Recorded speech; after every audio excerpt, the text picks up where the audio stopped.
Hi, I'm Shauna Duggins, and this is Notes on a Scene.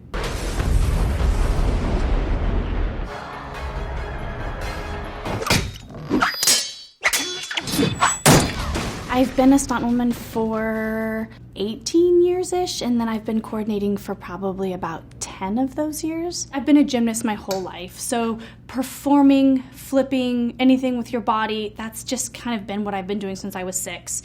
And then when I moved to LA, I went into a gym that had open gym, and there were all these stunt guys and a couple stunt women, and it was like, this is an actual career? You guys do this for a living? This is the coolest job ever.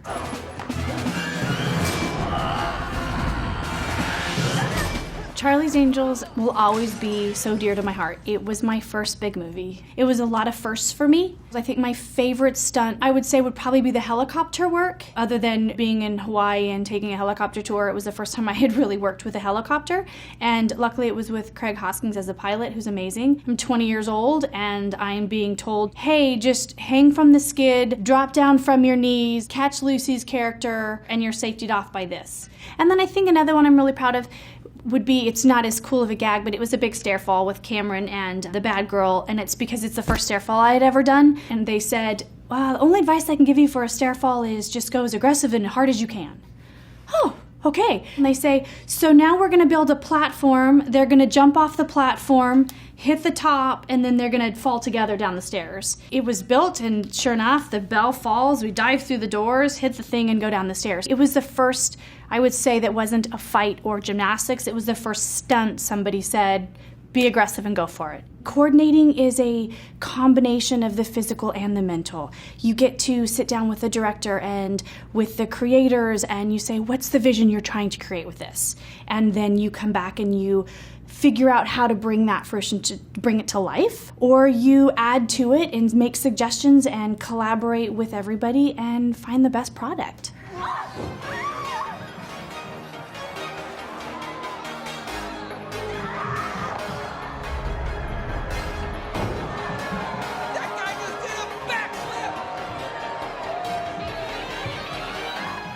Glow is a really unique experience in the creative process because from the very beginning, Liz and Carly have said we really want our actresses to be able to wrestle. They hired one wrestler, Kia Stevens, and she is a rock star in the wrestling world. She's an amazing actress.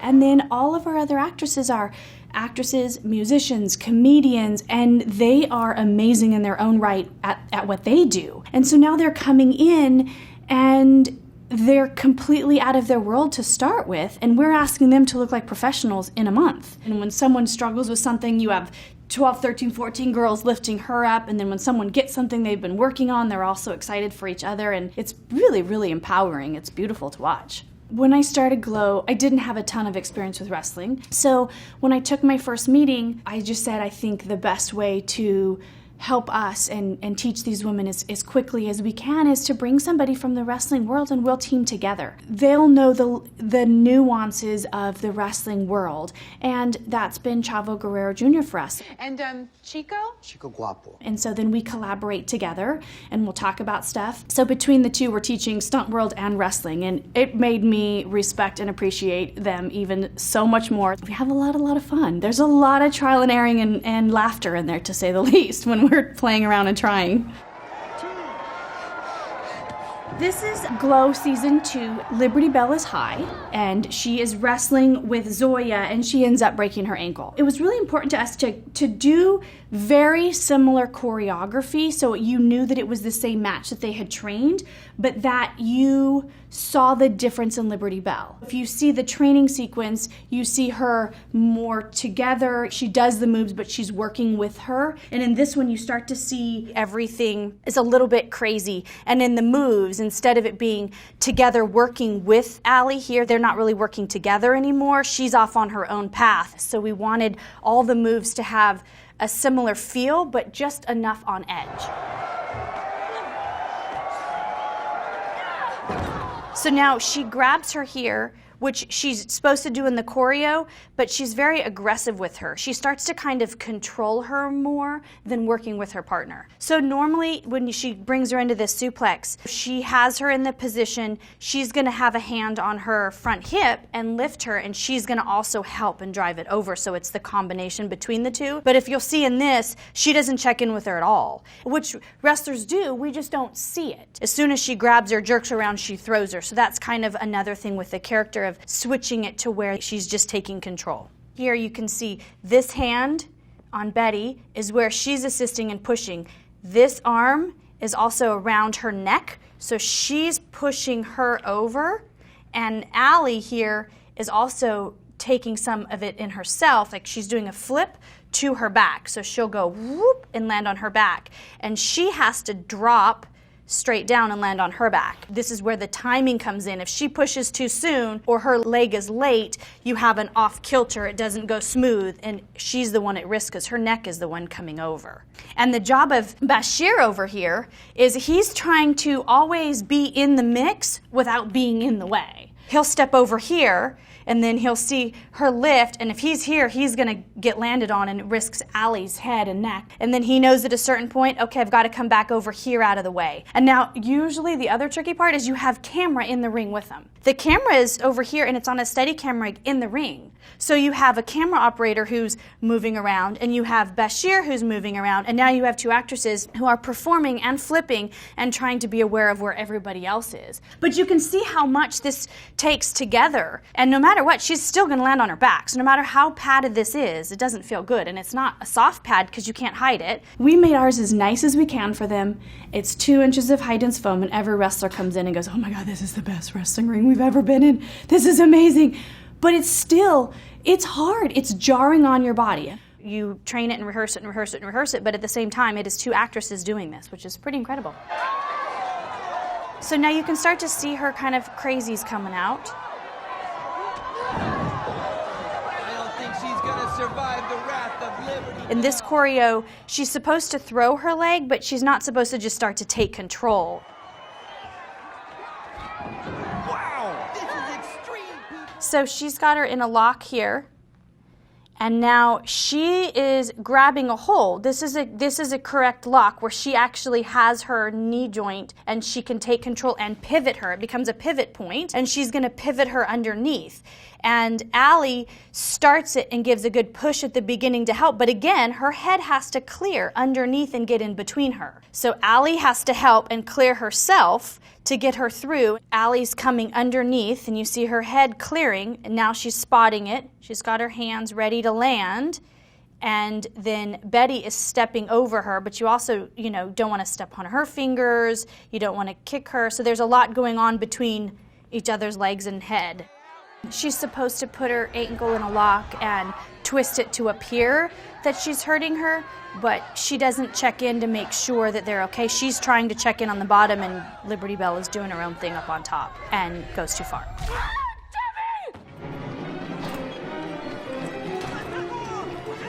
Base, plan B better be in effect.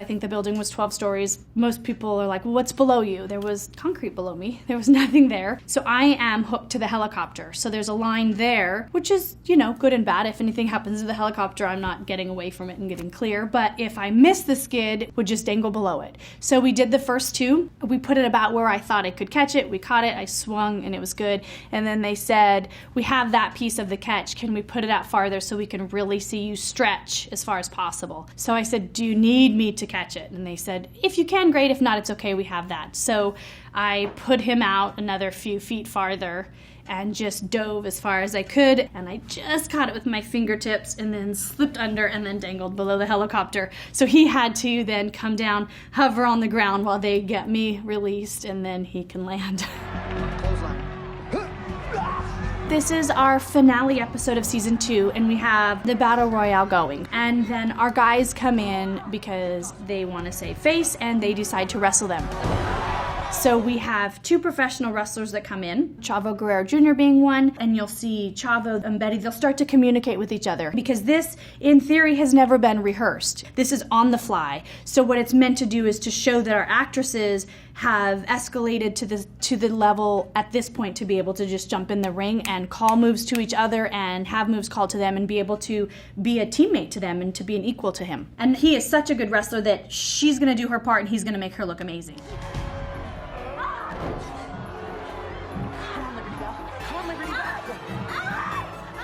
He says we'll do a 12 o'clock. He puts her up to the top. Her hand is right here basing on him, and then he'll do the same, so she'll go whoop straight up. If she doesn't help, her 100 pounds becomes, dead weight of lifting 100 pounds. So even though he is that strong and he is lifting her, you can see right here her hand is basing on him.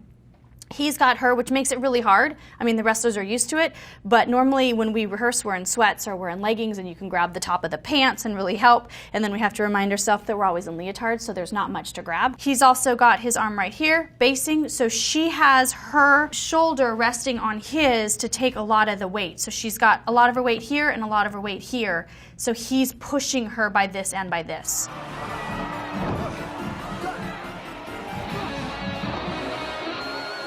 So we wanted a version of the head scissor, but knowing that we had the luxury to get to use Chavo and his amazing skills, we could enhance it a little bit. Betty now is the top portion of the head scissor, and we just added an extra spin and let her kind of fly like a bird. Like she just gets to own it and be Liberty Bell, and he now makes her look incredibly good. And now she's taken control and will flip him as she comes down. Whoop, down here, and he'll flip. So the power changes there from him being in control to her. I have the U.S. and Mexican relations can only improve in the future. And Betty getting to just ham it up because Chavo will milk it as long as she needs. And this move, she did a version of this to Kia earlier in the season, so we've kind of wanted this to be her signature move where she goes, and salutes because she's our Liberty Bell. And you can see the combination. She had to commit blind, run in, half turn and commit and wrap her legs around something that she doesn't see with complete trust that he's going to grab her here. She drops down, pushes back up into this, and then she'll drop down and come into a pin move to him.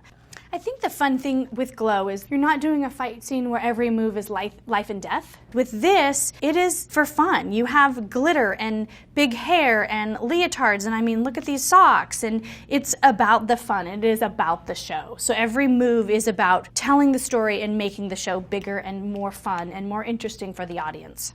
You'll see the floor will bounce a little bit, and everybody always thinks, oh, it's like a trampoline. Oh, it's not. It's metal, and then wood planks, and then the foam on top. So all that is the wood just giving a little bit, but it's definitely not like a trampoline. Normally in the wrestling world, they actually put mics on it, and they love the sound because it makes it sound bigger and more intense when they hit. So when you do a big flip to your back and you hear it makes it feel harder. And we love that, except that they have so much dialogue in there that we have to mask it so that we can hear them speak. Did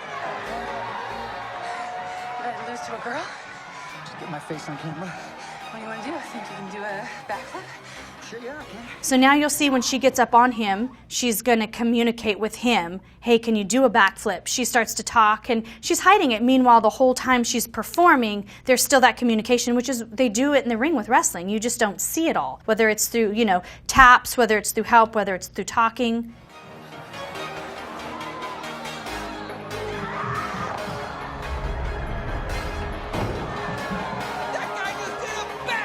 And the timing on this was really, really, really crucial because we had it in a slow-mo camera. So you had to get her under there all the way. Otherwise, it looked like she was under before he flipped. So she's coming whoop underneath him. And there goes Chavo with the flip and lands. And Chris normally has not seen it until the day. And these eyes are usually very genuine. And I think he, in the sweetest possible way, is like these ladies' biggest fan. He comes in, he's so impressed, he supports them, he cheers them on. It's really neat because he and Mark Maron are really the only guys that are always there. So it's like 15 ladies and Mark and Chris.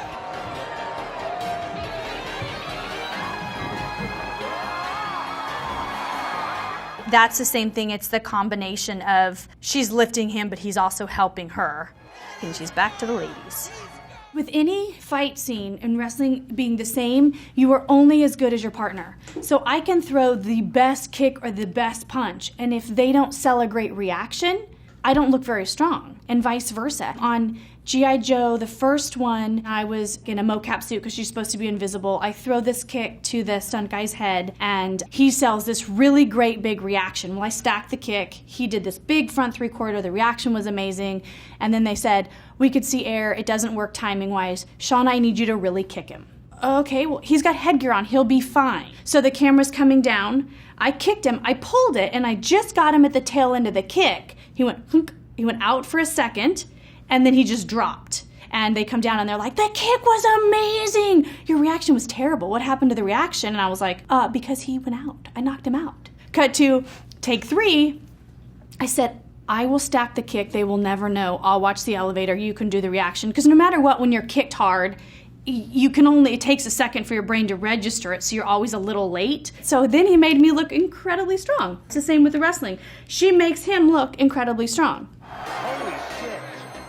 I had worked with Quentin Tarantino first on Alias. He actually came and did a guest spot. I happened to be on Daredevil when they started Kill Bill, and Zoe Bell, who's amazing, doubled Uma a lot. And then I came in for the last fight sequence with Uma and David Carradine. They're on a patio. They both have swords. They're sitting in chairs, and the timing of when the chairs spin and the sword fight is, it's pretty cool. On Iron Man 3, I doubled Gwyneth Paltrow. There's a really fun sequence where she is there with Robert Downey Jr. and they're in his house, and the bad guys come in with the planes and the rockets, and they start to blow up the house. We tested it and rehearsed it, and then on the day we did a ratchet. So at the same time, it's all crucial timing, and then effects is blowing everything. We're both on ratchets, which are like air pneumatic cylinders, and we get ratcheted back about 15, 20 feet and hit the wall. They built this plate off of Robert Stubble and myself and put the actors in it. The funny thing with women is you're in, tight black pants and a white shirt and hide the harness, and then you have like 6-inch stilettos. So I wasn't worried about hitting the wall. I was worried about when you hit the wall, you're going to the ground next. So I actually had to try to keep my feet up and hit my body because they didn't want to catch the heels of the shoes and break your ankles because the heels are so tall. So we did that. But the interesting they really did with that shot that was really cool is he calls the suit on her. So it's the first time somebody else is in his suit. It was one of the coolest experiences to get to be the woman in the Iron Man suit. Like, I literally had it on, and it's so big, and the top half is probably, 50 pounds, and the shoulders are like this, and you're like, oh, oh. Trevor Haberstad, who had normally been in the suit, was so sweet and was like, okay, I rest my arms here on the chair to take the weight off the shoulders, and he was giving me all the little tips of how to last that long in it. They put me in the suit, and it was the first day I was in it, and the helmet was too big. They're like, just drop into frame and be like 2 or 3 inches off of Robert. And so I go to drop in the first time, and where I can see like this much, the helmet's too big, it drops down, so the eye holes are down here now. And I was like, oh God, don't hit him in the face, don't hit him in the face. I can't see him. I'm like thinking I'm gonna be the first person that drops in like this and smashes Robert Downey Jr.'s face and breaks his nose and knocks him out. Everybody's really good at what they do, but then you add in the costumes, the set, it's not a perfect circumstance. So like gymnastics, you think, oh yeah, I can do a backflip, no problem. Okay, now can you do a backflip off of this table in stilettos, and I'm gonna have her step underneath you, but don't hit her because she's like the $10 million actress, and then I'm gonna release doves. And you're like, oh, yeah, I think they just wanna screw with you sometimes, just to see if you'll say yes.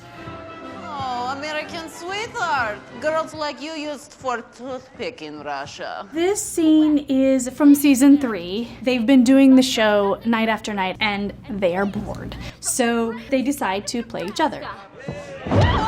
They both have different takes on playing each other, which is fun. So they're kind of playing each other, and they're playing each other's characters. She has a very Marianne from Gilligan's Island type of version of Liberty Bell, and then Betty is definitely the sexier version of it. So now we try to give them keeping their signature moves, but now what you have to remember is Betty's signature move is something Betty is very good at. Allie's signature move is something Allie is very good at. And now we're swapping them. So everything is a skewed version of what they all know as their signature moves. Now Mark Maron is in the ring, so you have this third party again who has never been in the ring before this. So he's trying to figure out where to be without being in the way. It was like a lot of, Mark, stay back here, don't step in here, she's gonna go this way, she's gonna go this way, and if you go there, you'll get kicked. He's jumping in and out. She's kicking it off with a drop kick to the diaphragm. So again, she's selling to make her look strong. And in the first season, we did an homage to that. We had the opposite where Betty had her foot up on her face. There's some boots. But this Russian's not having any of it. We have what's called a sunset flip in here. Over fast, but oh, wait a minute. There's a reverse sunset flip. So now Allie's going to wrap her legs and she's going to come down and she's going to tuck her head down here, completely trusting that she's going to flip to her back without Betty, who sits back, landing on her face or chest. So she's got to clear her and land over her. Once she lets go, she's committed. Her weight's going forward. So she's got to wait, and now go and then clear so she doesn't land on her. So you can see the timing between the two of them. It's both actresses 100% complete trust in each other. These two have some unexplainable wrestling chemistry. If Allie isn't sure with anybody else, for some reason when she gets in the ring with Betty, it is a trust factor that's off the charts. They both know each other and how they move, and they have this chemistry with acting, with dialogue, and with wrestling. It's incredible. This American and this Russian knew each other's moves. It's as if they played each other before. Normally, Zoya is the heel, You like my little slut ukulele? and Liberty Bell is the baby face. As Chavo would explain it, as the bad guy, as the heel, you want to be booed. If you are being booed, you are doing your job. As the baby face, you want everyone to be rooting for you. All of our baby face moves are pure and genuine, and they are strong, but they are legitimate. Your heel, as your bad guy, would come in and throw the underhanded kick, or when the ref isn't looking, do something that they shouldn't do. So now that they've switched, normally this hair grab is what Zoya would do and whip her around by the hair, because that's more of a bad girl move. Liberty Bell is still doing it because she's always done that, but we're just going to soften it and figure out how to make it not look so bad guyish. And then Betty's gonna just play her like a guitar. Such a dirty mouth. I hope my daddy isn't watching. Oh, darling, I'm your daddy now. Last year with season 1, the first season with the Emmys that Glow was nominated for stunts, I was nominated with the stunt coordinators that have been my mentors, my peers, my friends, people that I've trusted with my life. They've trusted me with theirs. So to get to celebrate that honor with them was huge. But then to do it with a family like Glow, to get to be honored for a show that you just feel so appreciative and thankful to get to work on, and then to add on to that, it's stunts, but it's also actresses. These actresses that became, as you saw, these wrestlers, they're being honored for their work. I mean, we see the product, and I think we're so used to and jaded to just assume that it's all stunts. And in reality, I know how hard they worked. I know how hard they trained, how much they trusted to get out of their comfort zone, and how much they pull it off. So it's a real honor to get to then be nominated and then to win an Emmy on a show that's so powerful. The coordinator comes in from the very beginning and sits with the director and says, what is your vision for this movie? What do we want to see with the action? What's the style? And sometimes they have a distinct vision, and sometimes they say, you know what, I love this, but let's play. And then the team comes together. The fight team, the stunt team, they all come together and they choreograph and play, and then the director gets to, I love that, let's do this, let's do that, and it becomes a collaboration. It's an honor to be trusted with the job, it's an honor to let you create, and then it's an honor to be rewarded with the fact that people enjoy it and enjoy the work and enjoy the time in it.